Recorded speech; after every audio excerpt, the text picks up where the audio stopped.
Casey's is a premier garden center and gift shop located in Lawrenceburg, Indiana. Casey's offers a wide selection of plants, landscaping materials, home and garden decor, and gifts for every occasion. Casey's is committed to providing exceptional service, a unique shopping experience, and value to every customer. Stop in and see what makes Casey's so unique. Located at 21481 State Line Road, Lawrenceburg, Indiana, or call 812-537-3800. Let Casey's help you add beauty to your home. Welcome to Strong Dads. Hey, this is Burrell Hutchinson, and I'm bringing you another great show today, but without my partner, Kyle. Kyle is off on a little family vacation prior to Easter here, and so he's off with his kiddos and wife, Jen, and they're out there just hopefully enjoying their little spring break time and some little bit of family time. So anyway, that means you're stuck with me for Strong Dads today. But you know what? That's okay. So Kyle, just thanks a lot for leaving me hanging there. I'll just go ahead and do my own thing. And, your mic's out here all by itself. Thanks a lot, Kyle. Leave me hanging. Anyway, having some fun there. I got a lot to talk about today.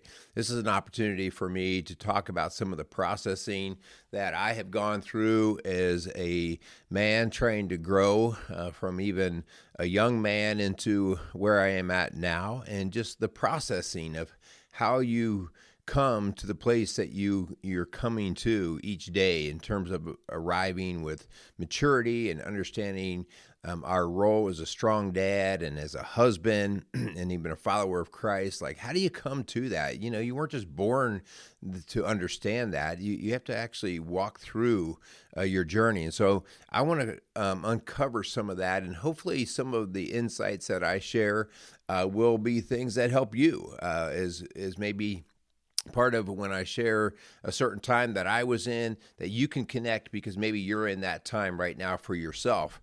Maybe the situation with your family or your faith or your workplace or whatever. So I want to share a little bit of that and just how my brain processed and where it led me to. Okay, so anyway, before we get started with all that, I want to thank the Kreimer's Beer House along with Casey's Outdoor Solutions for being a sponsor of Strong Dads and for all they do for us.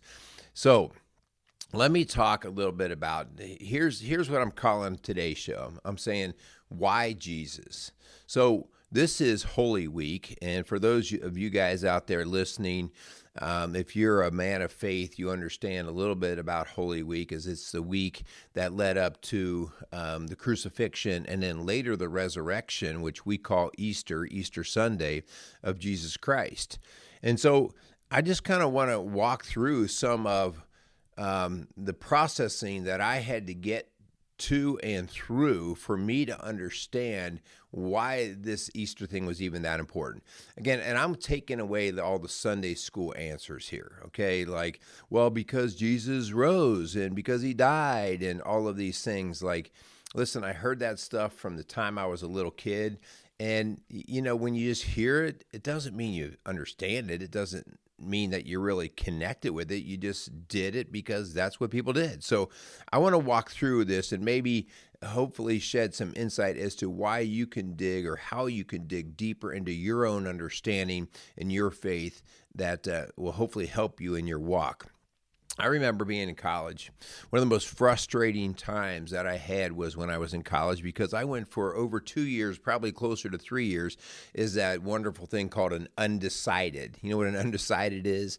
An undecided major, meaning I didn't really quite know why I was there, what I was doing, what I was going to do with it.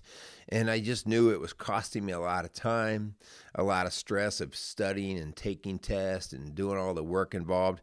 And it was taking money. And I had to pay every dime of my college education. So for me, I had to go to work. I drove to a commuter school, would go to class all day, and then I would come back in the afternoon or evening, and I would work at a grocery store.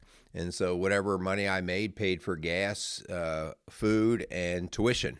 And even with that, I came out with some debt, but it wasn't nearly like today's debt that you see students coming out with. But it was really hard because when you're in the middle of not knowing why you're doing something, you start to question, what on earth is this about? And so I remember that it was that here's the whole deal. Like, I didn't have meaning because I didn't have purpose. And what was so interesting about that is how, like, my grades reflected it completely. My grades were in the tank. So I was always an average student to begin with. So I'm not going to try to talk as if I'm something I'm not. I was an average student, didn't really care much for the study thing. I was more hands-on, wanted to be active and interactive in that way. And the whole idea of reading books was just, it wasn't like I couldn't do it. It was just, actually, I would just fall asleep when I did it. I mean, literally, like when I read, I fall asleep. And so it was brutal for me to just try to read everything that I had to read and just fight through each day. Here's the bottom line.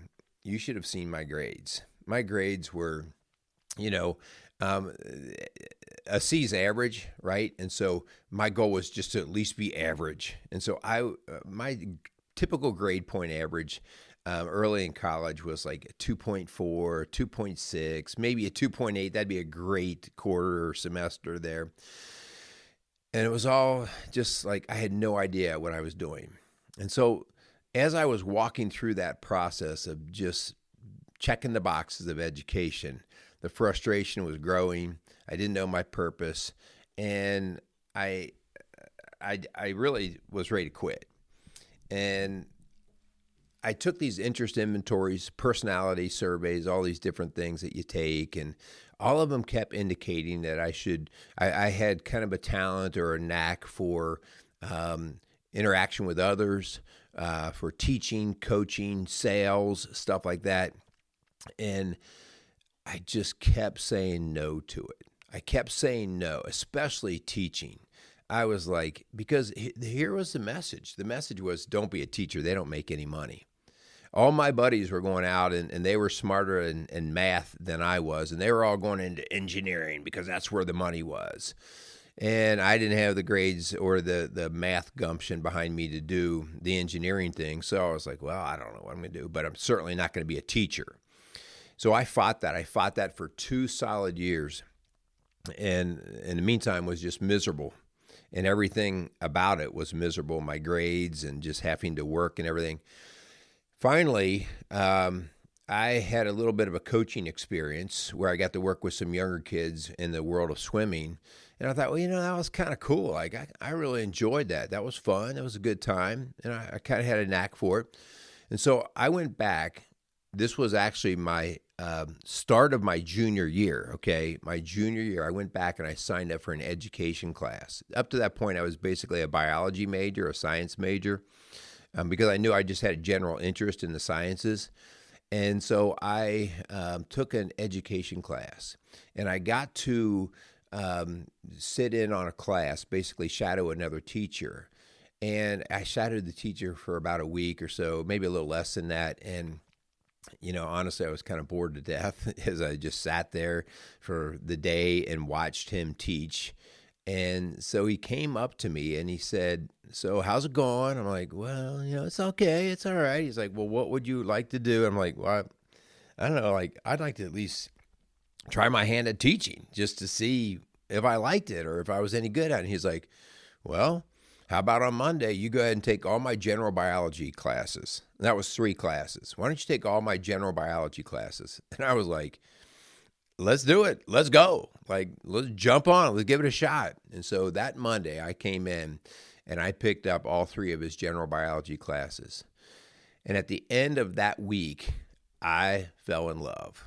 I was like, now that is cool. I was running the class. I was preparing the lessons. I was just interacting. I mean, it was me kind of being in charge and having to have direction in what I was doing each day. And that experience right there was what moved me into the whole idea that I could actually teach for a living. See, here's why this is important. I told you I went through 2 years of not having purpose, and I struggled and fought every day through that. And just through that experience of finally putting the messaging of the world, which the messaging of the world was, you don't want to be a teacher. They don't make any money. You don't want to work in a school. Teachers are for those who can't do, and all these comments that I used to get all the time or hear other people. And all of a sudden, I actually got a chance to do that, and it was a big wow for me. Here's what was really cool. That was the first part of the first semester of my junior year, okay? You can look at my transcripts today. I still have my transcripts. You can look at my transcripts. And from that time, I went from remember those grade point averages of 2.2 and 2.4? I went to 3.4, 3.8, 3.6, nothing but A's and B's, whereas before it was all I could do to just get a C, all right? What happened? There was no change in intellect. There was nothing deeper about me. I finally had purpose. Now, why is this important? Guys, when we flounder around, when we find ourselves in a state of just confusion, sometimes we call it depression, sometimes we call it lack of motivation. Usually, really, if you boil it down, you find that there's a lack of purpose and meaning in what we're doing. And if we don't figure that out, we are going to continue to be stuck there. So I share that just for the reason of what I want to move into today. You see, my question today is why Jesus? Why Jesus as we come in, as we are celebrating here this Easter weekend coming up? Why Jesus? I had the same kind of experience, the same feeling, the lack of purpose, the lack of meaning in my faith walk. A lot of the same sort of confusions, lack of direction. And I have to tell you, like, this is on me, all right? This is on me because I grew up in a Catholic home, went to church every Sunday, me and my brothers and sisters, mom and dad, so nice family unit all together, going to church every Sunday. And I will tell you, we did not miss a Sunday. Even on weekends that we would go camping or be out of town, my parents always found a church and we always went to Mass, okay? But all of a sudden, I started to get to a point where I was questioning it as a high schooler. Like, why do we even do this? And I think a lot of it had to do with just how I in my mind, now I'm not here to argue Catholicism or not, okay? It was in my mind, I just saw contradiction or confusion, which added to my lack of meaning and purpose in the faith. Changing the rules on eating meat on Friday seemed really weird to me. Like the idea that you could get a dispensation if you were in a certain community or parish and the priest or bishop said, you know what, because we got this going on this week, we're going to go ahead and let you folks eat the meat on Friday rather than the fish.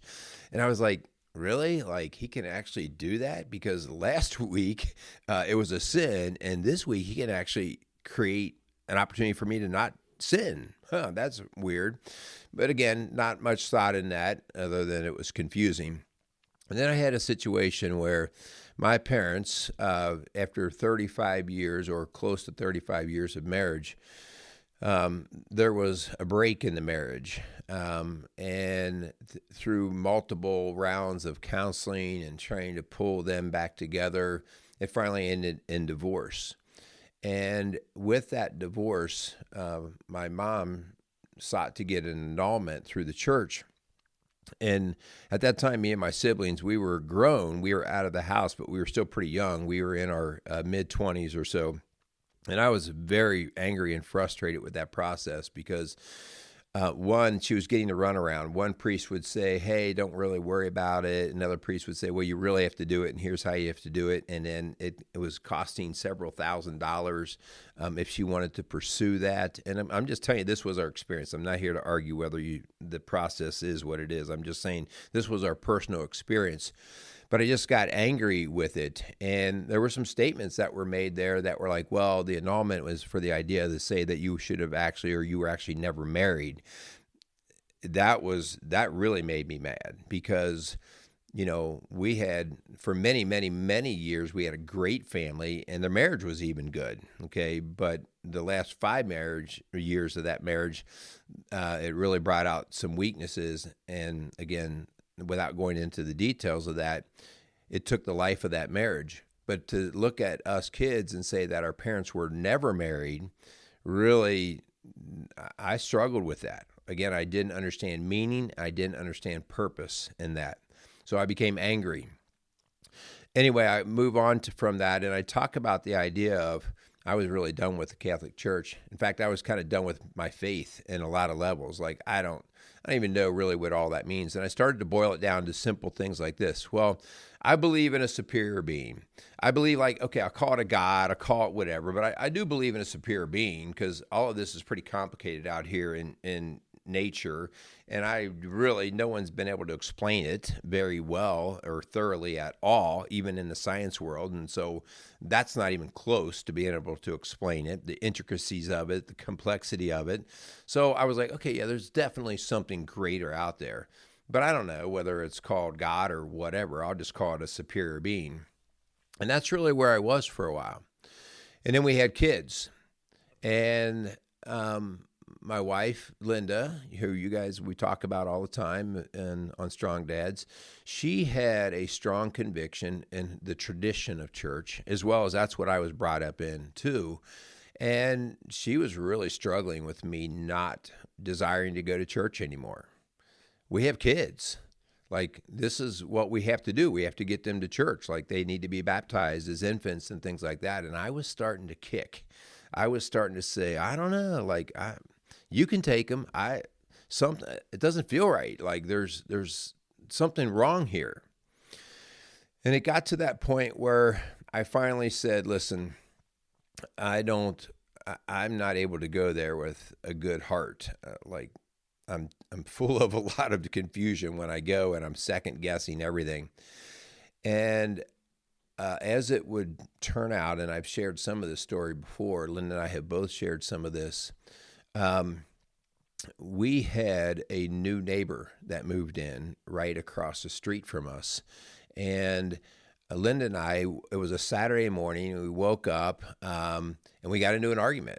We got into an argument about, well, what are we going to do for church tomorrow on Sunday? And I was like, well, I'm not going. Like, I don't get it anymore. I'm with the things that I grew up with the things with my parents, I still had some of that resentment in me.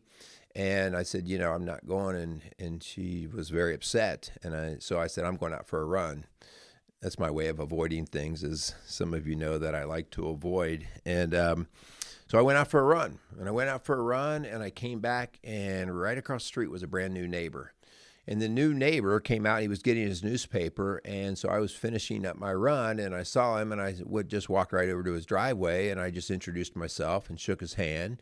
And we started very simply, like, well, what are you doing, blah, blah. And I just jokingly said, well, other than starting the day with an argument with my wife, I'm doing fine or whatever. And we kind of just joked about it, not a big deal.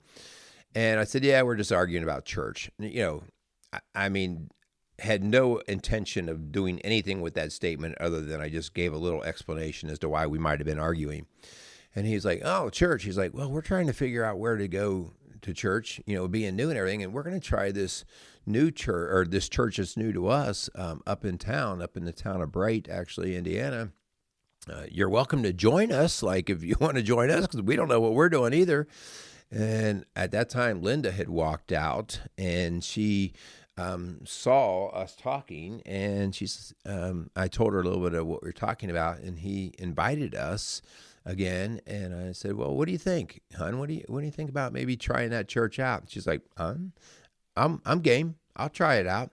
So we went ahead, and that next Sunday we went to a church that was a non-denominational church. Bright Christian Church was the name of that church, is still the name of that church. And it was like an experience I had never had in a church setting.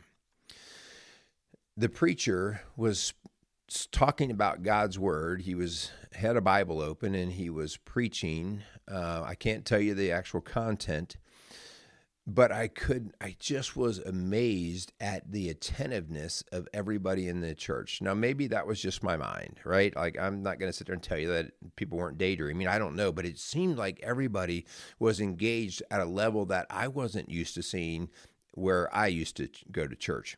And people were singing at a level that I had never seen where I went to church.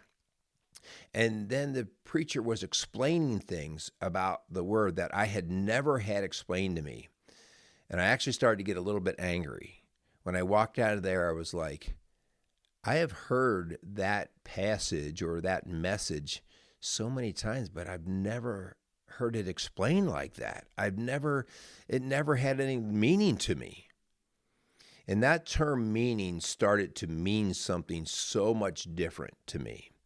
I walked out of there feeling like somebody was talking directly to me, like the preacher was just looking at me right in the eyes. And I'm like, oh my gosh, I should hide right now. I'm convicted.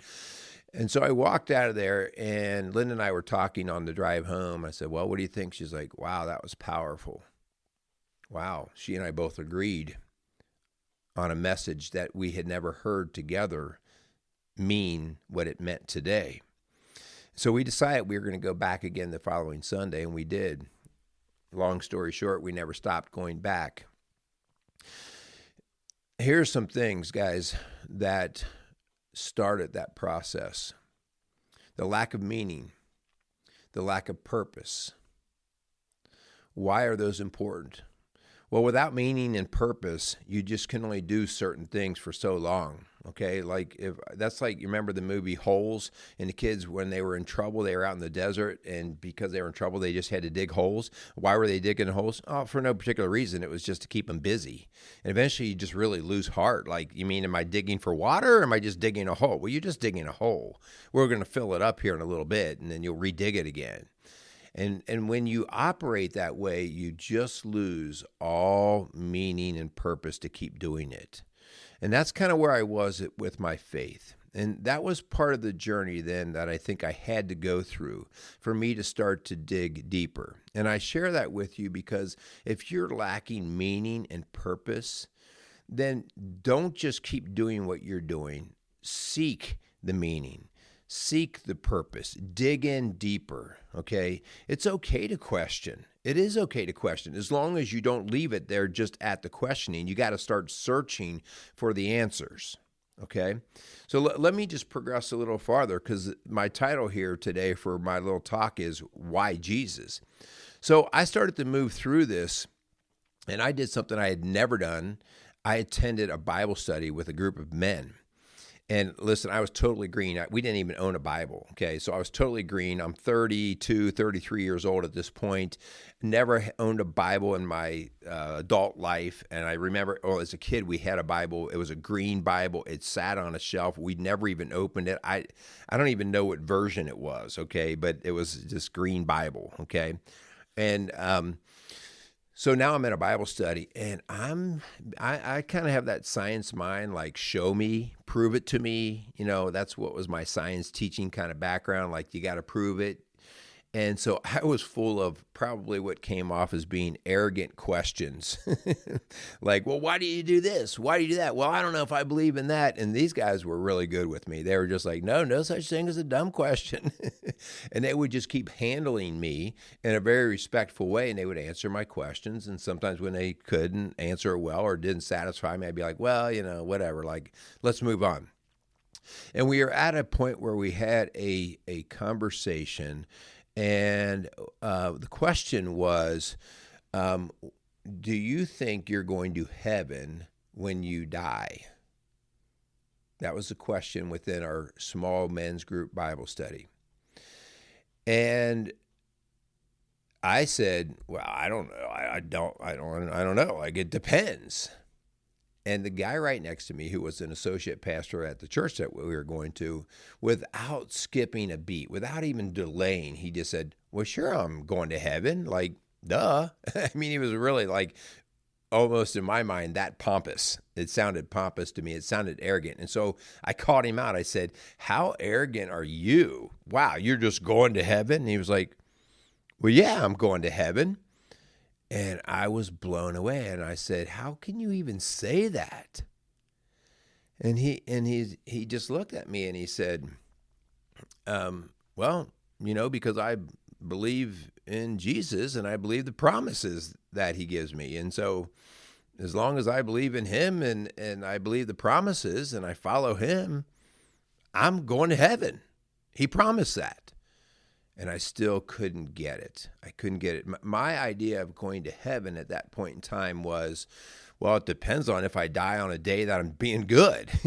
So I hope I'm doing good on the day I get struck by lightning, because then maybe I have a chance. If I'm not doing good that day, then all bets are off. Okay, so it was so dependent on my behavior, on my actions. That's how I was wired. I think that's really how I was just believing for so many years that I didn't even think twice about it. It was really like, well, maybe today's a good day if I got to go. They called me out on that in a loving way. Like, no, that's not really what this is about. This is not about what you do. This is about what he did. And that completely confused me. I just have to be honest with you. Like, coming from my background, I'm 32 years old. Like, that was foreign to me. And now I'm confused again, because what I thought I knew all this time, now I'm just more confused, and I'm beginning to wonder, like, what do you mean? So guys, this kind of led me, so not just digging in with faith, like it started me having a confusion about Jesus. So even up to this point, I was still okay with saying there was a superior being. There was a God's figure out there. But I still wasn't quite like, yeah, Jesus was just this good teacher guy. But like, I didn't really understand like saving power of, right? Or even like to be saved. That was something that the Holy Roller said. Are you saved? Were you born again? Honestly, like that was weird stuff to me. And I'm not stepping on any toes because I get it completely. That was just weird. Like that's not how we talked in our house. And so I started on the quest to try to figure out what this whole Jesus thing was about. All right. And from a science perspective, science is really good at looking at the physical world and trying to reveal God's work. All right? Science doesn't prove anything other than it reveals. It reveals the intricacies, the complications. It's like, looking more deeply into something and seeing how it's made. It's a reverse engineering kind of thing. Like something's already made and then you break it open and you go, oh, okay, this is how it's made. Oh, now we have this discovery. But it didn't make it. Science doesn't make anything. It just reveals it.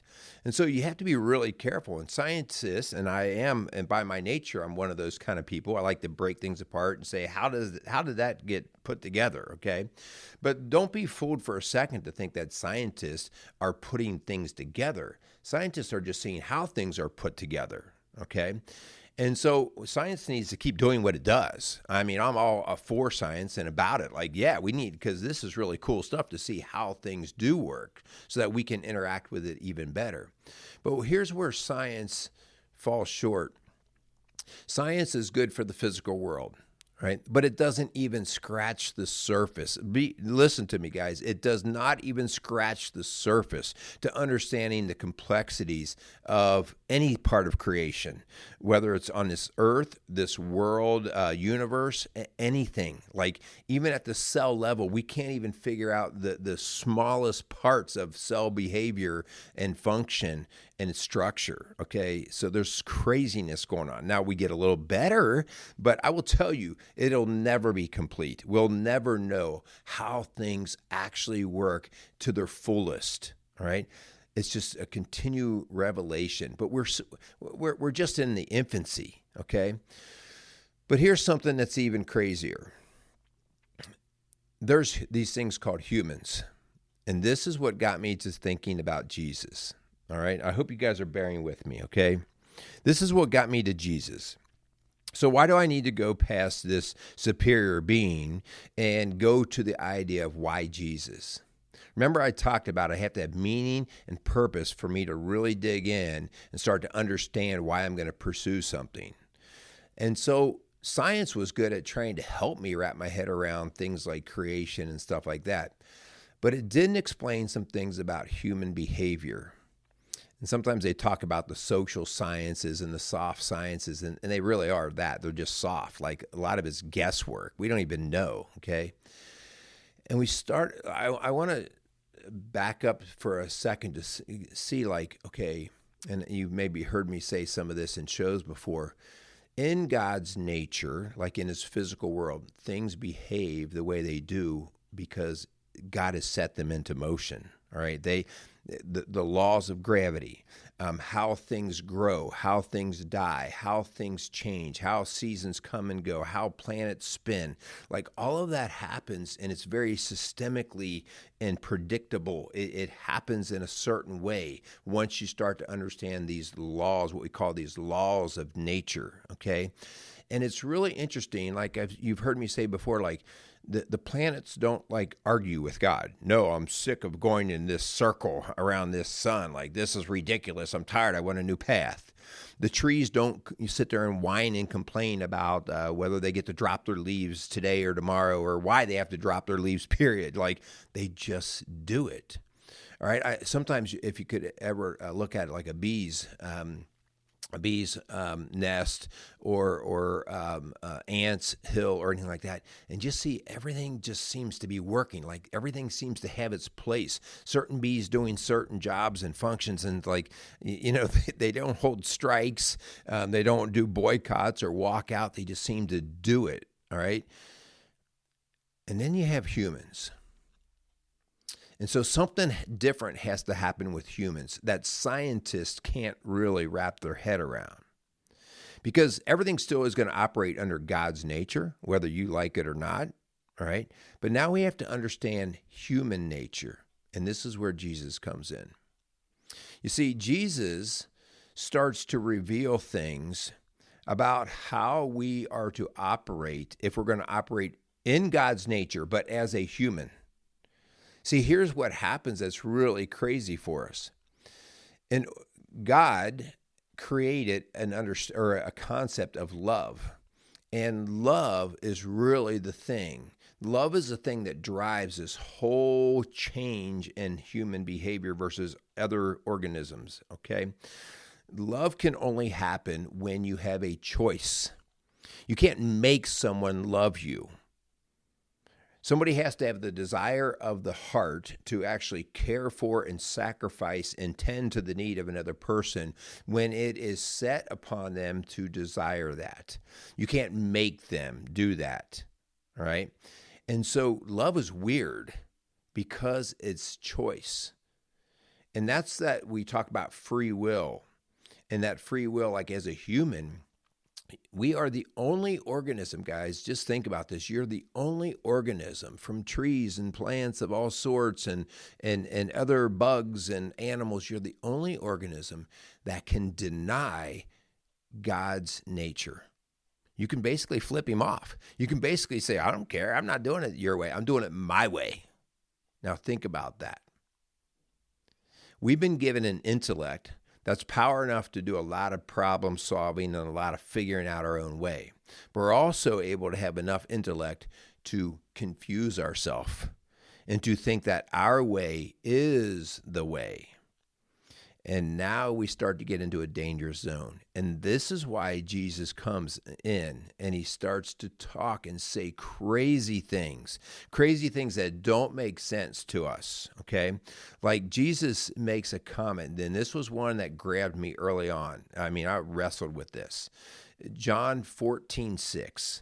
In John 14:6, Jesus makes a claim. And he says, Jesus answered, I am the way, the truth, and the life. No one gets to the Father except through me. Man, I had to wrap my head around that. This was confusing again. And I'm seeking meaning and purpose. Like, I'm not going to do stuff unless I know why, and what it's going to get me. And so when I'm reading something like this, I'm going, what? And then you go back to the work of C.S. Lewis, and there were other people before C.S. Lewis. I think it's called the Trilemma, which came up long before, but C.S. Lewis put it in his own words. I want to read C.S. Lewis's work because, again, I'm looking for meaning and purpose so that I know why Jesus, all right? And it says, I'm trying here to prevent anyone saying the really foolish thing that people often say about him. I'm ready to accept Jesus as a great moral teacher, but I don't accept his claim to be God. That is the one thing we must not say. A man who is merely a man and said the sort of things Jesus said would not be a great moral teacher. He would either be a lunatic on the level of a man who says he's a poached egg, or else he would be the devil of hell. You must make your choice. Either this man was and is the Son of God, or else a madman or something worse. You can shut him up for a fool. You can spit at him and kill him as a demon, or you can fall at his feet and call him Lord and God. But let us not come with any patronizing nonsense about his being a great human teacher. He has not left that open to us. He did not intend. Now it seems to me obvious that he was neither a lunatic nor a fiend, and consequently, however strange or terrifying or unlikely it may seem, I have to accept the view that he was God. That's from his work in Mere Christianity. And that was an eye-opening thing for me. Like, wait, like if I'm going to buy the concept of Jesus, even a little bit, then I have to really okay, if Jesus actually lived, then did he do what he actually said he did? And then I have to start understanding that. What does that mean? Guys, as we talk about Jesus, I'm just going to challenge you. If you're looking for meaning and purpose, especially as a man, and I'm trying to figure out in this crazy world as we've got conservatism and progressivism and all of these isms that are trying to tell me how to be as a person, I'm going to challenge you first to go to an authority that explains God's nature better than any science book ever would. That's what the role of Christ was. He was man, but in God form. He knows the nature of God. God is within him. And so listen to his words. His words are crazy. I mean, his words don't make sense to us on a human nature form. But that's what I challenge you to do. That's the great dig in. And so you've heard me talk about before, this Easter, start reading the letters of red in the Bible, okay, the scriptures, the Gospels, Matthew, Mark, Luke, and John. Start reading the letters of that are in red. Those are the words of God, of Jesus, and just start to wrestle with them, right? Just like I've been trying to do, like you, wrestle with them. And then when you find yourself wanting to argue with Jesus, stop and think about for a second who you are and who he claims to be. When you stop and think about who you are and all of your limited skill and ability and who he is, I think it becomes a whole different conversation, one in which you become quiet and you listen to him. That's what it has been for me. It's what it continues to be for me. And so when we talk about the idea of why Jesus, because Jesus is the one who reveals God to us. Just as science reveals so much of the physical creation of the universe, and science needs to keep doing that, Jesus reveals the God nature of the human experience. And when we do things God's way, whether it's in family, whether it's with our own personal body, whether it's how we interact and do marriage and family, doing it God's way through how it was revealed through Jesus Christ is life-changing. It is life-changing. Remember, my transcripts went from C's to A's? That's what happens when you start to look and see, wow, this is why Jesus should be listened to. All right. And then he goes on and again, I mean, the resurrection. All right. I would ask you, study the resurrection. Why did a price have to be paid? Understand the expense that it took to do that. Why was a human life a sacrifice, an animal life? Why were those actually used to pay debt? All right. Well, animals, at the time, those were a currency. If you owned animals, you had wealth. So you would pay your debt through those animals. And so that was part of the culture. And so that was a language that was very common. And so then when we talk about the idea of blood being shed or sacrificed to pay a debt, and then we talk about what sin is, and sin is us denying God's nature and taking on our nature. So sin is not whether you got a potty mouth or you watched a bad TV show. Sin is when you deny or turn away from God's nature, how he desires things to go. And you're the only organism that can do it. You're the only organism that can turn away and choose your nature, your way, and we call that selfishness. And so the debt to be paid to help cover that is where Christ comes in. All right. So anyway, I hope I didn't lose you in this. This is a process of thinking and just, I'm a work in progress just like you guys are, but I challenge you to wrestle these things. I challenge you to take them to people who are smarter than you and I and to say, hey, help me with this. There are people that I go to like, you know what, I'm really wrestling with this one. Help me out. Show me what you think here. All right. And to dig into that word and try to get greater understanding of the ultimate gift that was given to us through Christ. So happy Easter to all of you guys. We want to thank all of you that support and continue to come alongside Strong Dads. If there's anything that I can do to help you in a marriage, a parenting, or just a personal situation, reach out at rocksolidfamilies.org. We want to thank our sponsors of Casey's Outdoor Solutions and Crimer's Beer House for coming alongside of us. So guys, go out there and be a strong dad. Happy Easter.